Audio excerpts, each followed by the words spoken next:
Good afternoon.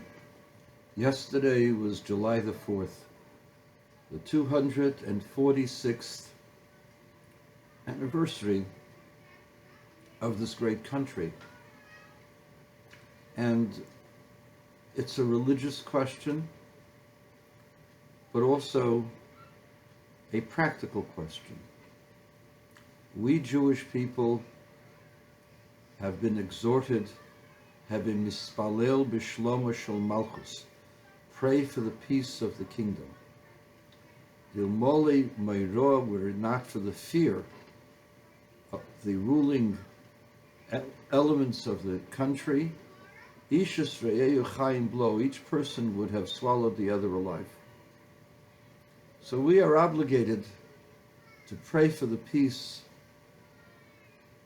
of the nation and hope that things will be better for everyone. That's in general. When you see something that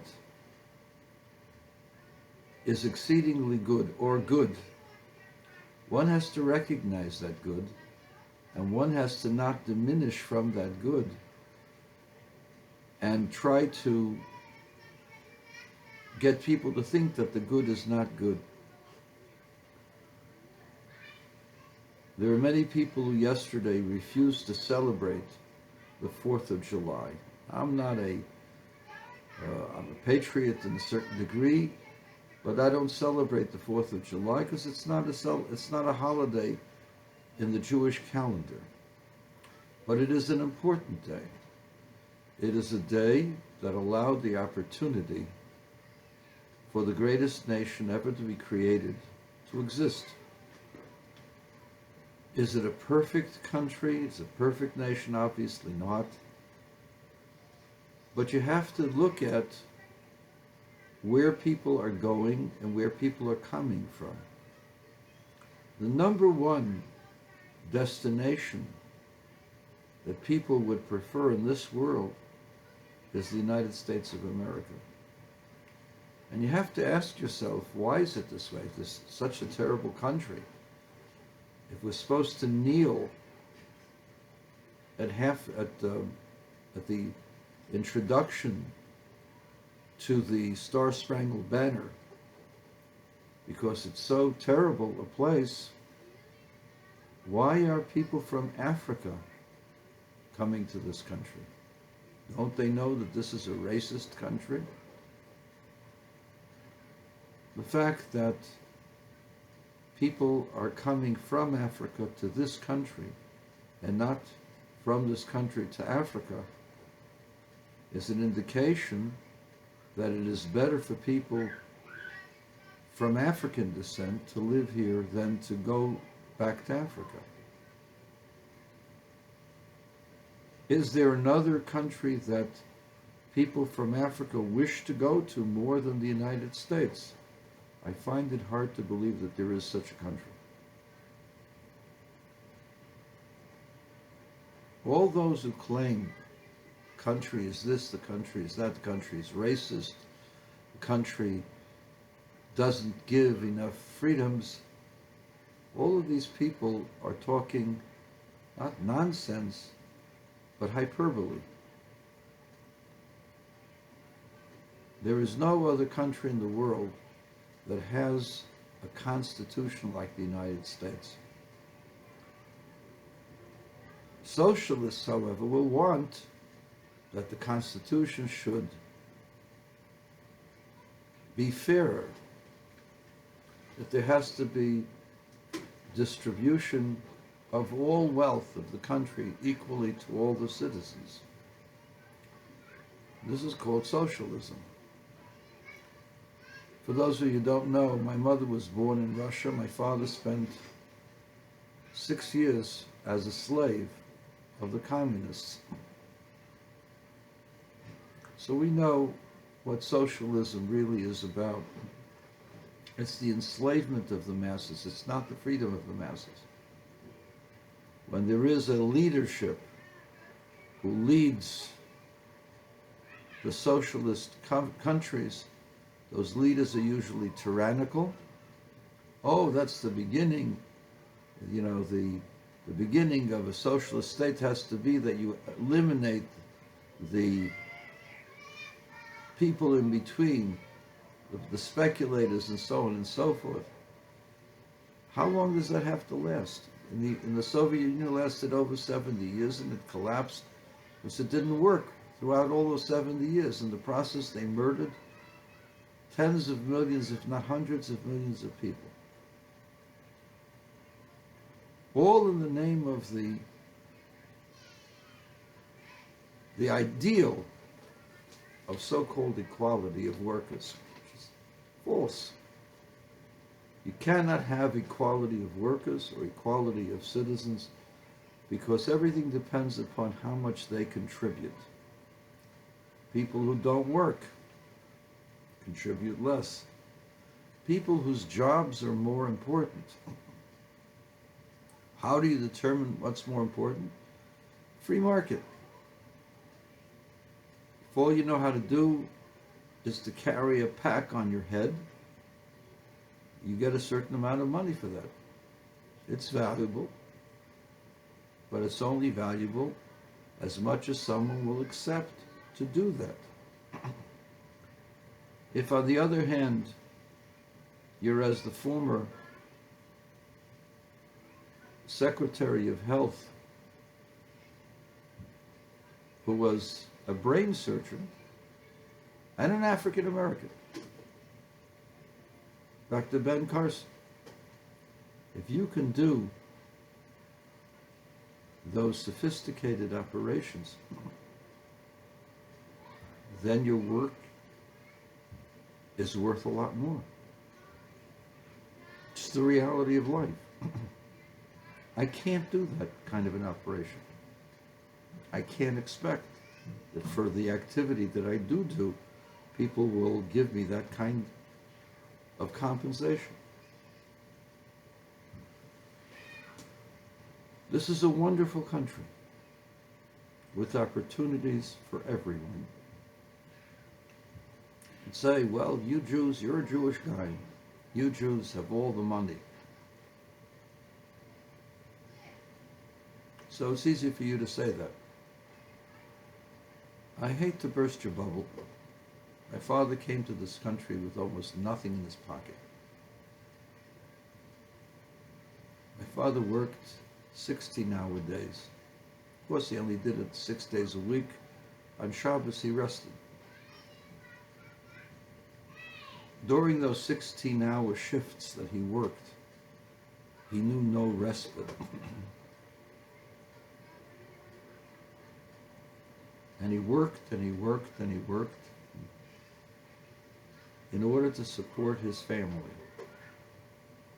And he blessed the United States of America for the opportunities that it gave him to be able to feed his family according to his efforts and the fruits of his efforts.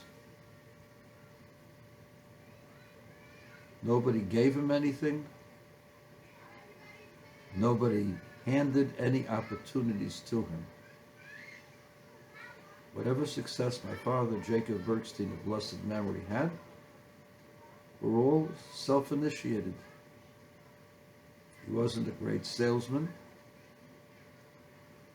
He couldn't have sold dozens of life insurance policies as Evel Knievel could in a day. He was very talented with his hands and a great worker and very organized. He treated everybody with respect.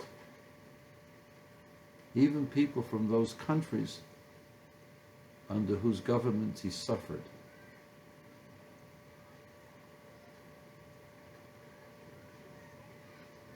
And God blessed his words, as God did an entire generation of Jewish immigrants who came to this country after having lost their families, lost their homes, lost whatever money they had. And they came to this country penniless, and this country afforded them the opportunity to reestablish themselves and establish themselves, they did. There's a history of what happened to this country, in this country, after the war. The same anti-Semitism that Father Coughlin, may his name be erased, Yamach Shmoy, that idiot, that attitude existed throughout the entire United States. They didn't want those who suffered under Hitler to come to this country. And now they have open borders. In those days, you sneezed a little bit wrong, you couldn't come to this country. My uncle of blessed memory had a blockage in his trachea. They said, oh, you're going to be sick, you're going to become a ward of the state, we're not letting you in. So he had to change his name, got somebody else's passport, came to this country, and he had hundreds of people working for him. He provided jobs for hundreds of people, hundreds of families, and services for thousands. Oh yeah, and he died at age 93. I'm sure he was going to become a ward of the state.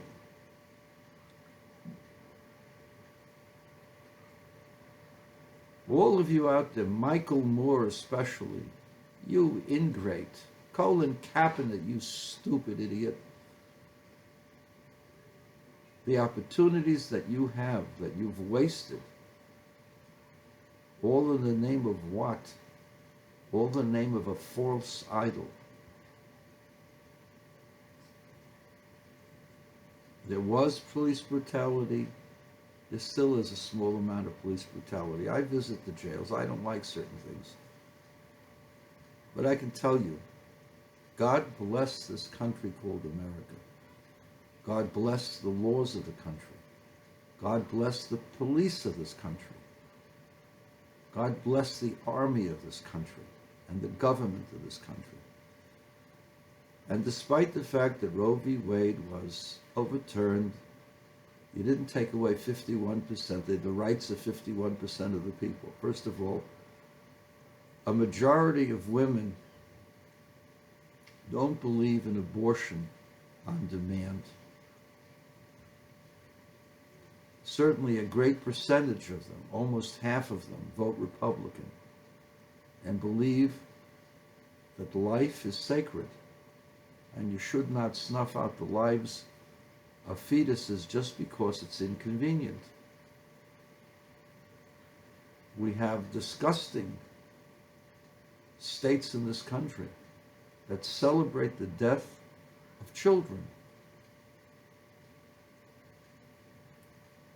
A fetus may not be a child, but if it were to be opened up after 5 or 6 months, it can survive outside of the woman's body. Killing that fetus in the 2nd and 3rd trimester is just like murder. It's inconvenient. You realize what a blessing children are? And if you can't raise that child, there are hundreds of thousands of couples who are barren who want your child, who will raise that child in joy.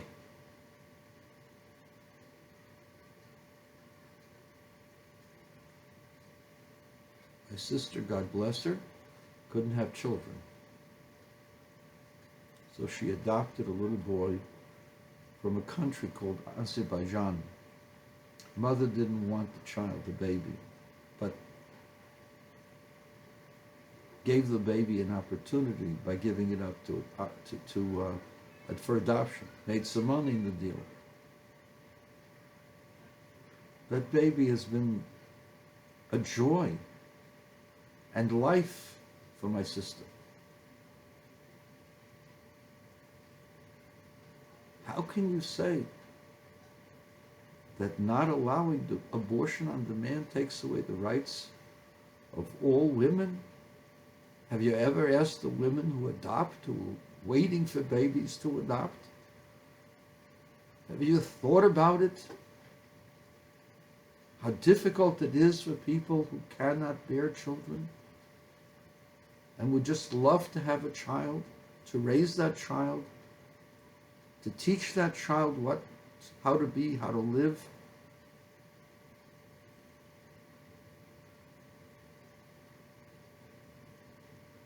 When you have people with differing opinions, you have to go by the majority opinion. In 1973, there was a majority of people who felt that abortion should be a right.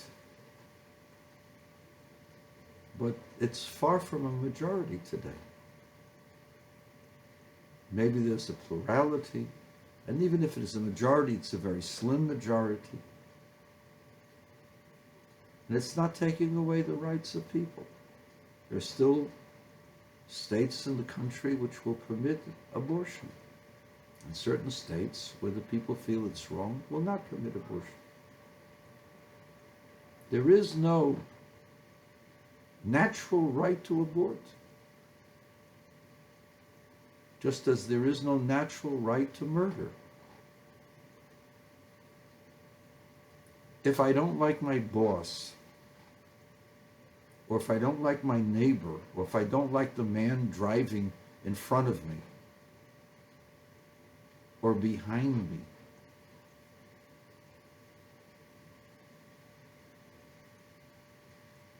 can I just get angry and destroy that man's property, or that woman's property, or injure them?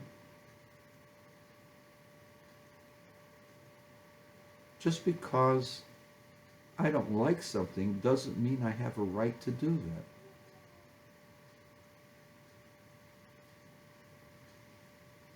Having a child is a great blessing and a great responsibility. There is no reason today for most women to have to be pregnant. Self-control, medications, protection, even the morning after pill. There is no reason for a woman to get pregnant today if she's careful. And if she's not careful and it's been forced and so on, there are ways of dealing with that. But to say the removal of a blanket permission to allow the murder of children, that somehow or other this takes away the freedoms of this country because a majority of judges said it wasn't in the Constitution. That makes the country a bad country.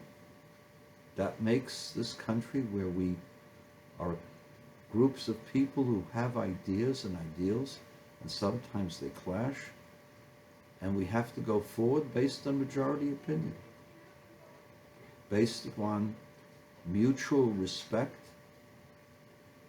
and by creating consensus. That's what we do.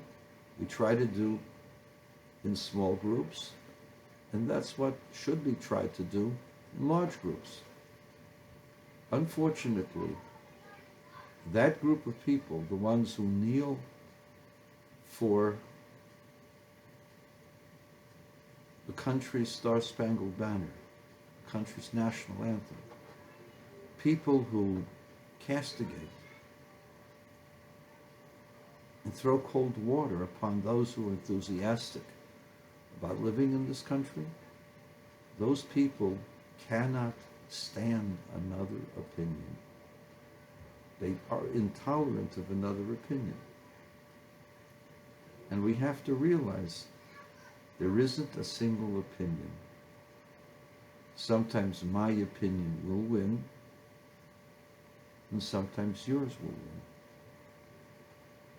That's the nature of the opportunity that God has placed in this United States of America. And that's good. It's no good for the Yankees to win every World Series.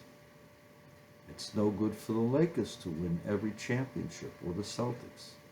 It's good that the Warriors win once in a while, because that creates opportunity for others to step up and to enjoy the blessings of this great country. I'm sorry for you, Michael Moore, that you have this attitude. You cannot respect the fact that some people, including George Washington, who was not a perfect human being, but if it were not for him, we would be singing "Long Live the Queen," if it wasn't for George Washington. And if it wasn't for those people who were with him, there would never have been the opportunities that you've had to be a multi-millionaire. There would be no place for American football where Colin Kaepernick would have had the opportunity of making millions of dollars, because it would have been a different kind of country. And I don't think it would have been a better country. The proof is, more people come from England to this country than are running from this country to England. And that's the truth.